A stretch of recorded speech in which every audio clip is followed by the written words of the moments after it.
Hello, my name is Deborah Slack, and I'm a student at Liberty University online. When I was in my 20s, I was diagnosed with clinical depression and was prescribed my first antidepressant. But I was afraid to take it because my fellow church members thought that if you needed treatment for depression, you just weren't right with God. I've come to learn through experience and careful research that antidepressants are an important tool that doctors use to help treat patients with depression. I believe attitudes against antidepressants and other treatment for depression can be changed with proper education. The problem is that too many people don't know how antidepressants work. Today I'd like to share some educational information. First, that antidepressants are one of many tools that doctors use to treat depression, that antidepressants work with brain chemistry, and that antidepressants should not be shunned by the Christian community. First, antidepressants are one of many tools that doctors use to treat depression, according to Minirth and Meyer in their book, Happiness is a Choice. Dr. Matz of Princeton says some symptoms of depression include unhappiness, decreased motivation, worthlessness, and thoughts of suicide. There are various types of antidepressants available to treat depression, and because each of us are unique individuals, you may have to try more than one or a combination until you find the right medication and dose. Antidepressant treatment in conjunction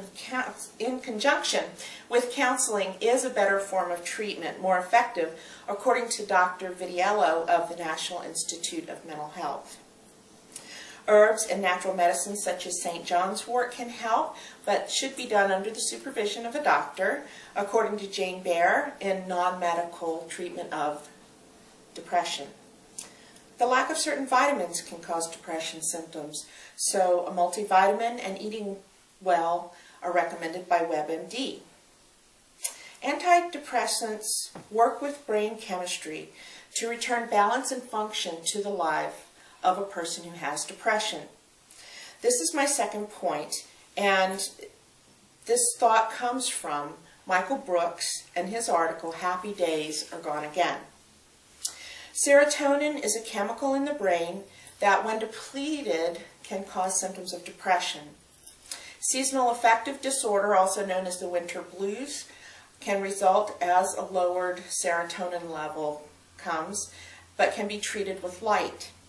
In depression, doctors prescribe various antidepressants to help raise the serotonin levels, and exercise can also help to raise the serotonin levels, according to Jane Baer of the Non-Medical Treatment of Depression. Norepinephrine is another one of the brain chemicals that can be treated with antidepressants when the levels are too low and cause depression symptoms.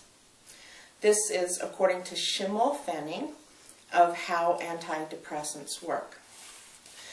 Dr. Kathleen Gottwals, a physician's assistant, shared this thought with me. Just like a diabetic needs insulin for their bodies, a person with depression may need antidepressants to help their brain chemicals function properly. You wouldn't tell a diabetic not to take insulin, and so we shouldn't tell people who are depressed not to take antidepressants. Antidepressants should not be shunned by the Christian community. My fear of antidepressants had grown because of the attitudes of my fellow church members. But God is the author of all knowledge and wisdom. He's given mankind the knowledge and skill needed to use antidepressants and other treatments with discretion. Proverbs 2:6 says, "For the Lord gives wisdom, from his mouth come knowledge and understanding." There are several ways we can help someone who has depression. We can be supportive. We can help that person try to find treatment that's needed. And even if we don't agree with the use of antidepressants, we should be non-judgmental. Remember that untreated depression can be deadly. According to doctors Minirth and Meyer, depression is the leading cause of suicide. In fact, about 15% of those people who are significantly depressed will eventually commit suicide. In conclusion, here are some actions that we can take. We can help the person who has symptoms of depression seek treatment. We can be supportive and non-judgmental. We can remember that this illness is caused by an imbalance of brain chemicals. In summary, today we've learned that antidepressants are one tool of many that doctors use to treat depression.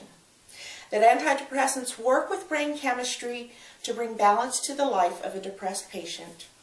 And antidepressants should not be shunned by the Christian community or by the world as a whole. Our call to action is this: to prevent the suicide of someone you know or love who has depression, I challenge you to remember that depression can be deadly. I challenge you to set aside any personal biases or preconceived notions that antidepressants are bad and therefore should not be used. I challenge you to put the health and welfare of the person who is struggling with depression first. Thank you.